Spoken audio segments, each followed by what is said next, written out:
to ask their members of Parliament opposite why they voted against this historic budget in Scotland's interests. We now come to Prime Minister's question. Samir Khan. Number 1, Mr. Speaker. Prime Minister. Mr. Speaker, tomorrow marks 13 years since 6 young British soldiers were on patrol in Afghanistan when their vehicle was struck by an explosive, tragically killing them all. Sergeant Nigel Coop was 33. Corporal Jake Hartley was 20. Private Anthony Frampton was 20. Private Daniel Wade was 20. Private Daniel Wilford was 21. And Private Christopher Kershaw was just 19, a teenager. Tomorrow also marks the 18th anniversary of the death of Benjamin Reddy, a 22-year-old serving with 42 Commando Royal Marines, killed in Helmand Provost in 2007. These men fought and died for their country, our country. And across the wars in Afghanistan and Iraq, 642 individuals died fighting for Britain alongside our allies. Many more were wounded.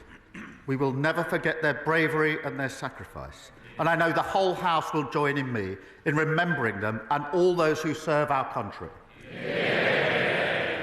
Mr. Speaker, this morning I had meetings with ministerial colleagues and others. In addition to my duties in this House, I shall have further such meetings later today. Samir Khan. Thank you. Mr. Speaker, the Prime Minister has rightly made growth his key mission. But can he outline for my constituents in Southampton Test how our Employment Rights Bill will not only deliver improvements for them, but also put more money in their pockets as part of our plan? Well, I thank my honourable friend. She's doing a fantastic job for her constituents. The Employment Rights Bill is the biggest upgrade to workers' rights in a generation. Benefit more than 10 million workers in every corner of the country.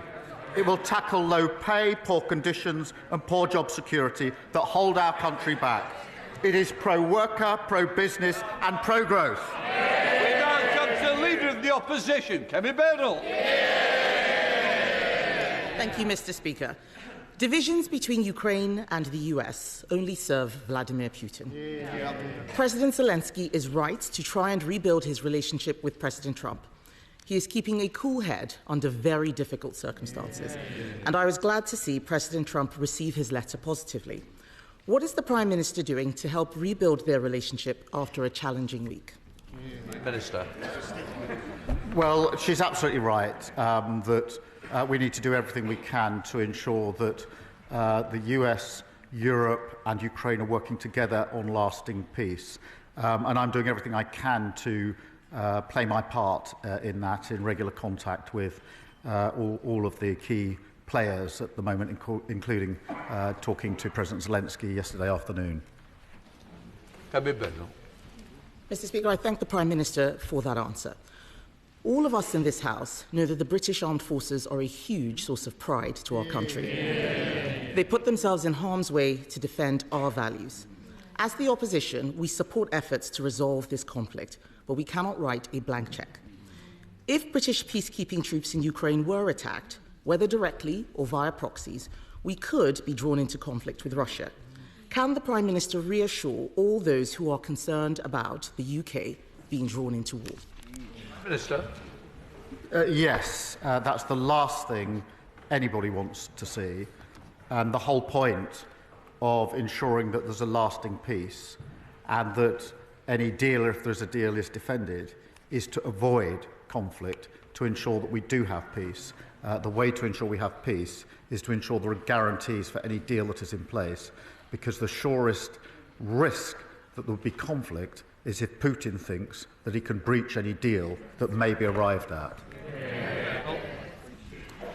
The Prime Minister is quite right, and we on this side of the House agree with him. The objective for his visit to Washington was to get that US security guarantee for Ukraine, and I commend his efforts in this very difficult task. But nonetheless, on Monday, the United States withdrew military aid for Ukraine. Can he update the House on the steps he is taking to persuade America that it is also in their national interest to provide a security guarantee? Prime Minister. I'm pleased to inform the House that on Thursday of last week we did discuss security guarantees. The President made absolutely clear his commitment to Article 5 of NATO, absolutely clear that he would have our backs because of the relationship between our parties, and agreed that our teams would sit down together to talk through security guarantees. I've spoken to him, I think, 3 times since then on the telephone, because it is vitally important that we work with the US, with Europe and Ukraine and make sure that if there is a deal, it has proper security guarantees in place. Kemi Badenoch. Mr. Speaker, I know the Prime Minister is not able to comment on specific intelligence matters, and I'm certainly not asking him to do that. However, there are concerning reports that the United States has instructed Britain to suspend intelligence sharing with Ukraine, and other reports that Five Eyes itself may be at risk. We need to make sure America does not disengage. There are some in this House who argue Europe should go it alone.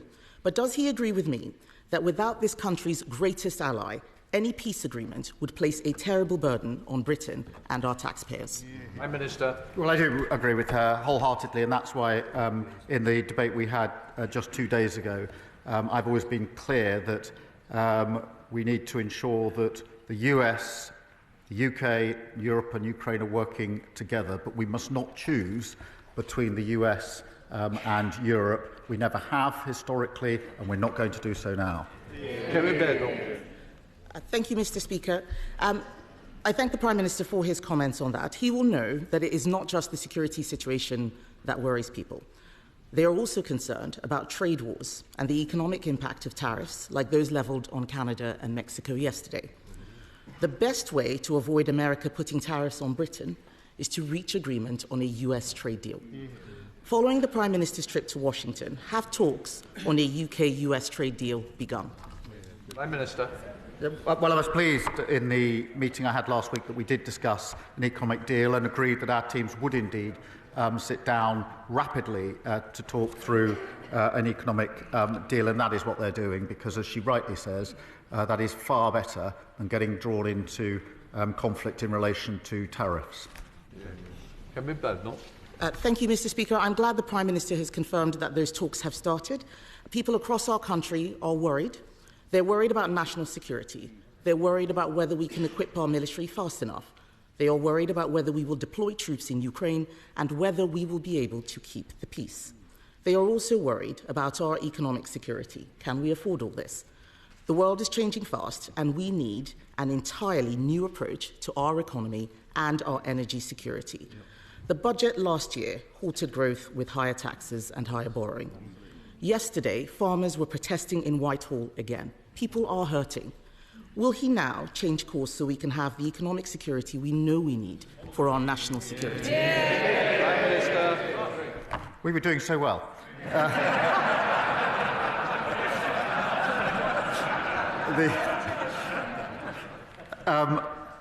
What we inherited was insecurity in our economy.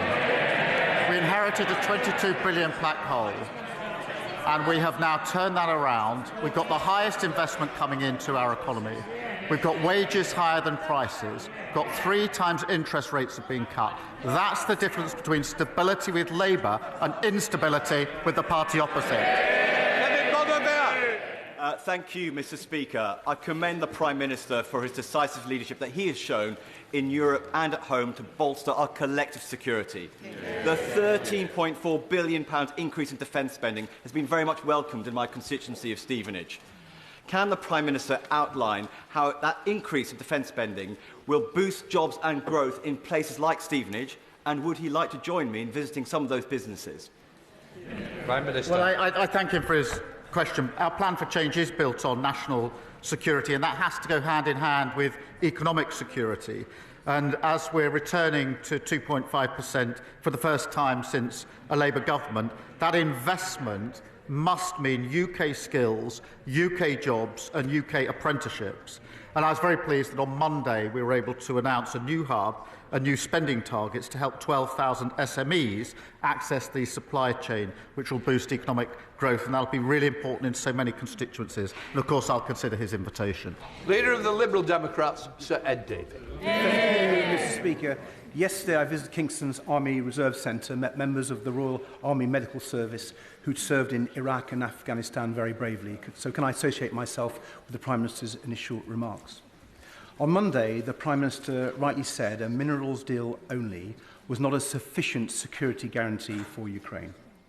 But since then, the Trump administration has said that a minerals deal is the only guarantee on the table, and President Trump has removed military aid from Ukraine and said that the British cannot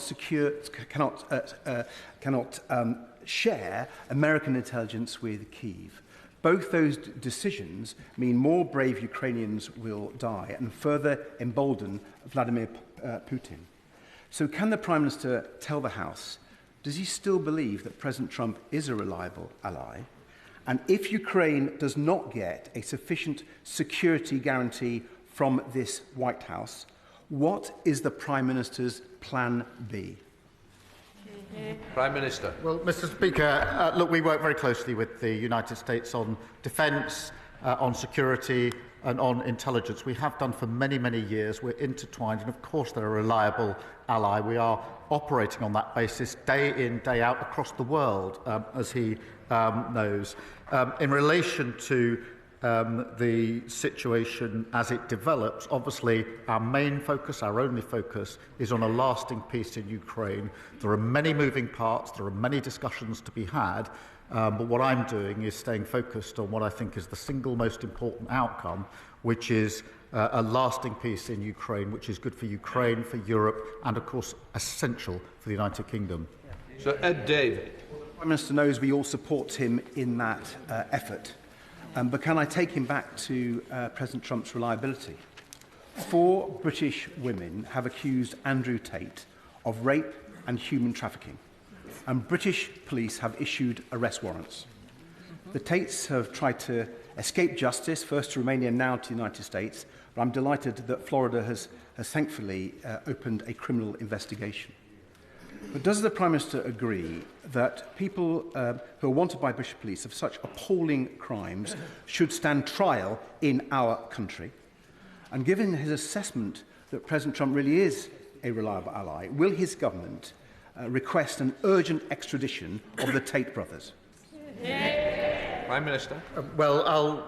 This is a live issue, as he'll appreciate, and therefore I'll tread carefully. But the principle is absolutely clear. Justice must be done in all cases, including in this case. But I won't go into the details because this is a live case, as he knows. Steve Race. Thank you, Mr. Speaker. I'm supporting many parents in Exeter who are struggling to get the support they need for their children within the SEND system run by Devon County Council. One parent told me that their child was excelling, but after undergoing major surgery, she needed additional support to get back into a mainstream school setting. That hasn't been possible due to the disarray of the SEND system in Devon, and this child is now missing out. I welcome the new money going to the system. Can the Prime Minister provide an update on government work that will also reform the SEND system to make sure every child in Exeter has the best start in life? Prime Minister. Well, thank him for raising this familiar topic. We inherited a SEND system that failed to meet the needs of children and families, and that's why we're investing £1 billion in SEND alongside £740 million for councils to improve inclusivity and expertise in mainstream schools and to make sure special schools can cater for children with the most complex needs. We're working closely with partners in Devon to deliver an accelerated progress plan and have deployed SEND advisors to offer support to the local authorities.